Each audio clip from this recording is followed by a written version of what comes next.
ሰላም ለእናንተ ይሁን ውድ ቤተሰቦች እንደምን አላችሁ? ይህ አዲስ ኢንሳይደር ነው።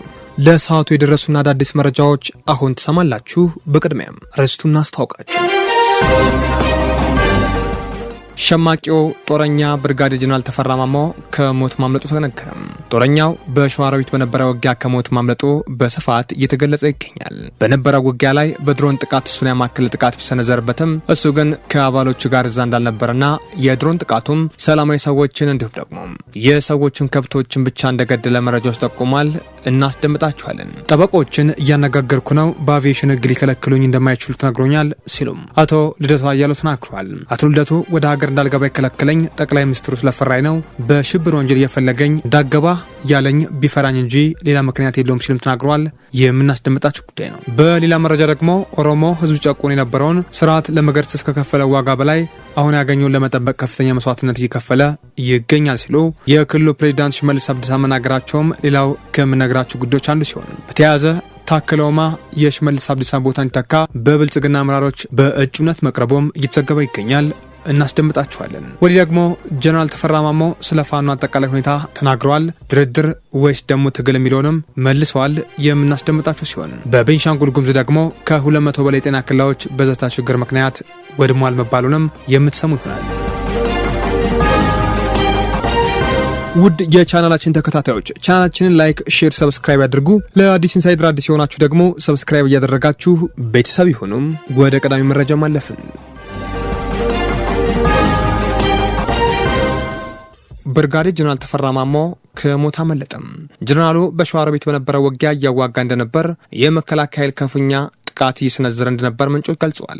በዚህም በነበረው ውጊያ ታዲያ የአገዛዙ የድሮን ጥቃት ብርጋዴር ጀነራል ተፈራ ማሞ ባነጣጠረ መልኩ ቢለቅም ጀነራሉ ግን በቦታው ሳይኖር የነበረ ሲሆን የቤቱ ባለቤትና ከብቶቻቸው መቃጠላቸው የተገለጸ ይገኛል። በዚህም ጀነራሉ ከሞት ማምለጡ የተገለጸ ይገኛል። በነበረው ውጊያ አዋጊው ጀነራል ብርጋዴር ጀነራል ተፈራ ማሞ ብዙ ድሎችን አስመዝግቧል። እስረኞችን ለማስለቀቅ ያደረገው ጥረት ግን ሳይሳካ ቀርቷልም ተብሏል። መነሻውን ከደብረ ብርሃን ያደረገ የመከላከያ ሰራዊት ደግሞ ካድሬዎችን አጅቦ ወደ አንኮበር ለመውሰድ ሙከራ ባደረገ ሰዓትም በሸዋ ፋኖ በተወሰደ እርምጃም መያዙ በስፋት እየተገለጸ ይገኛል። በሌላ መረጃ የኦሮሚያ ክልል ፕሬዚዳንት ሽመልስ አብዲሳ ኦሮሞ ህዝቡ ሲጨቁን የነበረውን ስርዓት ለመገርሰስ ከከፈለ ዋጋ በላይ አሁን ያገኘውን ለመጠበቅ ከፍተኛ መስዋዕትነት እየከፈለ ነው ሲሉ ተደመጡ። በወቅታዊ ክልሉ ጉዳይ ለጨፌ ኦሮሚያ ሪፖርት ባቀረቡበት ወቅት ሽመልስ አብዲሳ በአሁኑ ወቅት ታጣቂዎች በአርሶ አደሮች ላይ እያደረሱት ነው ያሉትን አብራርተዋል። የሽመልስ ንግግር የሰሙ ታዛቢዎች ባካችሁ ታጣቂዎቹን በገበሬዎች ላይ የሚያደርጉትን ለህዝቡ መልሳችሁ አትንገሩት፣ ያውቀዋል፣ ህዝቡ የጠፋው የመፍትሄ ነው፣ ገበሬው አቤት የሚልበት ቦታ ነው እንጂ አጣው ብዙ መናገር ይቻላል።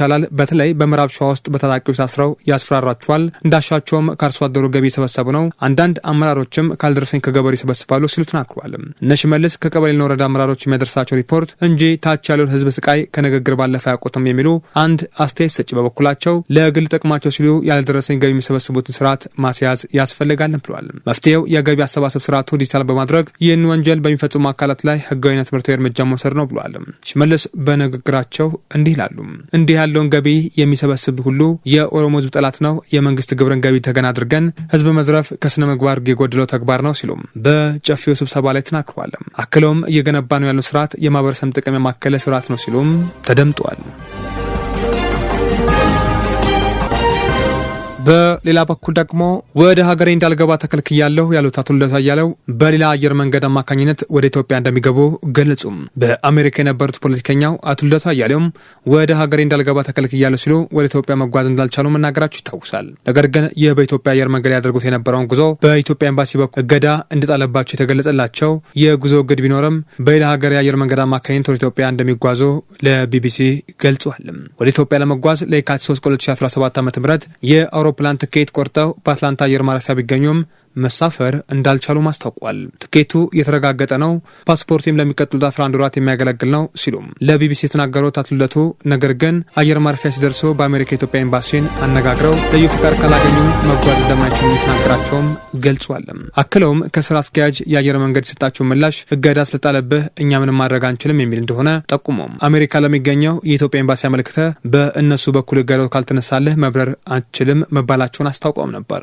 በሌላ አየር መንገድ ትኬት ለመቁረጥ እየዘጋጀው ነው፣ አዲስ አበባ ሲደርስ ደግሞ የሚሆነውን አያለው እያሉም ይገኛሉ። በተያያዘ ደግሞ ጠበቆቹን እያናገርኩ ነው፣ በአቪዬሽን ሕግ ሊከለክሉኝ እንደማይችሉ ነግሮኛል ሲልም ተናግሯል። ታዲያ አየር ማረፊያው ሲገኝ ሰራተኞቹ የቦርዲንግ ፓስ ማውጣት እምቢ ያላቸው የአየር መንገዱ ሰራተኛ ያሉኝ በአሜሪካ የኢትዮጵያ ኤምባሲ አነጋግሬ የተለየ ፍቃድ ካልሰጠኝ በስተቀር ወደ ኢትዮጵያ መጓዝ እንደማልችል ነው ብለዋል።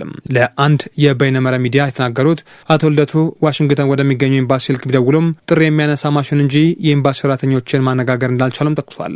ወደ ሀገሬ መሄድ ማንም ሊከለክልኝ አይችልም፣ ሀገሬ ከሄድኩ በኋላ ግን ማሰር ይችላሉ፣ በአሸባሪነት ወንጀል ሊከሱኝ እንደሚፈልጉና በቁጥጥር ስር እንዲውል ከኢንተርፖል ጋር ጭምር የተነጋገሩ እንደሆነ ሲገለጽ የነበረው የኢትዮጵያ መንግስት ዛሬ በራሴ ፍቃድ ሀገሬ ለመመለስ ሞክር በእኔ ላይ ህገወጥ ክልከላ ማድረጉ አስገርሞኛል ያሉት ፖለቲከኛው ከአመታት በፊት ለሕክምና ከሀገር ሊወጡ ከልክለዋቸው እንደነበር አሁን ደግሞ ሊመለሱ ሲፈልጉ መከልከሉ ድንቆቆለሽ እንደሆነባቸው ጨምረው ተናግሯል። መሄድ አለብኝ፣ በመብቴ ጉዳይ አልደራደርም፣ ጠበቆችም እያነጋገሩኝ ነው፣ በአቪዬሽን ሕግ ሊከለክሉኝ እንደማይችሉ ተነግሮኛል በማለት ወደ ሀገር ቤት በመመለስ ወደ ሀገራቸው ፖለቲካ ምህዳር ላይ ንቁ ተሳትፎ ለማድረግ ቁርጠኛ አቋም እንዳላቸው ተናግረዋል።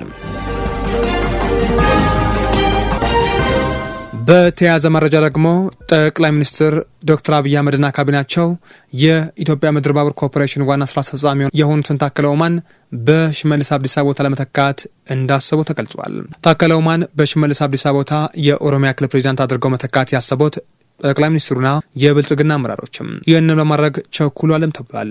የቀድሞ የአዲስ አበባ ከተማ ከንቲባ እንዲሁም የአሁኑ የኢትዮጵያ ምድር ባቡር ኮርፖሬሽን ዋና ስራ አስፈጻሚ ታከለ ኡማ በአሉበት ተቋም አፈጻጸማቸው ጥሩ ነው በሚል ወደ ሽመልስ አብዲሳ ቢሮ መዘዋወር እንዳለባቸው ተገልጿል። የአሁኑን የኦሮሚያ ክልል ፕሬዚዳንት ሽመልስ አብዲሳ እንደገመው በመንግስት የካቢኔ ስር መሰለፍ እንዳለባቸው መረጃዎች ወጥተዋል።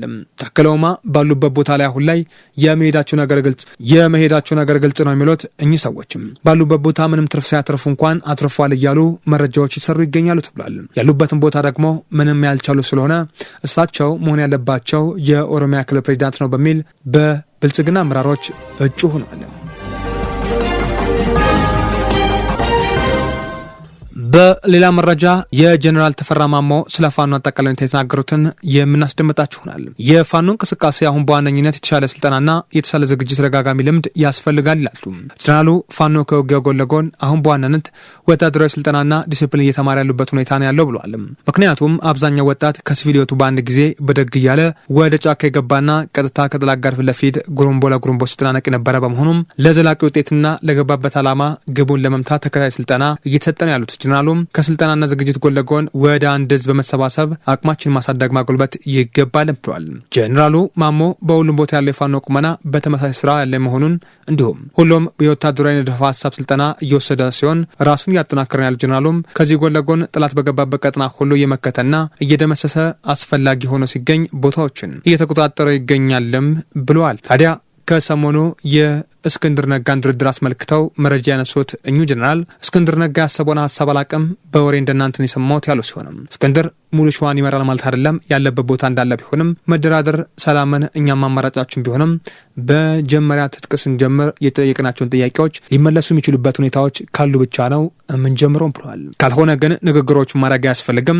ሁለተኛ ድርድር ሲደረግ አንድ ክንፍን ይዞ ብቻ ሳይሆን በአንድ መንገድ ነው። ይህን ሀሳብ ደግሞ የሁላችንም ሀሳብ ነው ሲሉ ጀነራሉ ተናግሯል። በሌላ መረጃ ደግሞ በቤንሻንጉል ጉሙዝ ከ200 በላይ የጤና ኬላዎች በጸጥታ ችግር ወድሟል ተባለ። በቤንሻንጉል ጉሙዝ ክልል ከ200 በላይ የጤና ኬላዎች በጸጥታ ችግር ምክንያት መውደማቸውን የክልሉ ጤና ቢሮ አስታውቋል። በአጠቃላይ 400 የጤና ኬላዎች ከሚገኙበት በክልሉ 211 የሚሆኑት ባለፉት 6 ወራት ውስጥ ወድሟል ተብሏል። የክልሉ የህፃናት እናቶችና ወጣቶች ጤና ቢሮ ዳይሬክተር አብዱል ፈታ በሬ እንደገለጹ ደግሞ ግጭቶች በጤናው ዘርፍ ላይ ከፍተኛ ጉዳት አድርሰዋል ተብሏል። በተለይም እናቶችና ህፃናት ለከፍተኛ ችግር ተጋልጧል። በዚህም በግማሽ ዓመቱ ብቻ 140 ሰዎች በቂ የሕክምና አገልግሎት ባለማግኘታቸው ሕይወታቸው አልፏልም ብሏል። በተጨማሪም በክልሉ የወባ በሽታ ስርጭትና የኮሌራ ወረርሽኝ ስጋት ተደቅኗል። በኮሌራ ወረርሽኝ ብቻ በግማሽ ዓመቱ 900 የሚጠጉ ሰዎች የተያዙ ሲሆን የሟቾች ቁጥርም 3 በመቶ ደርሷልም ብሏል።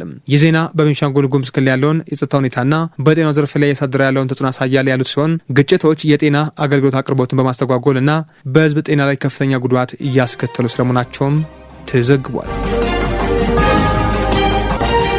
ውድ የቻናላችን ተከታታዮች ቻናላችንን ላይክ፣ ሼር፣ ሰብስክራይብ ያድርጉ። ለአዲስ ኢንሳይደር አዲስ የሆናችሁ ደግሞ ቻናሉን ሰብስክራይብ እያደረጋችሁ ቤተሰብ ይሁኑ።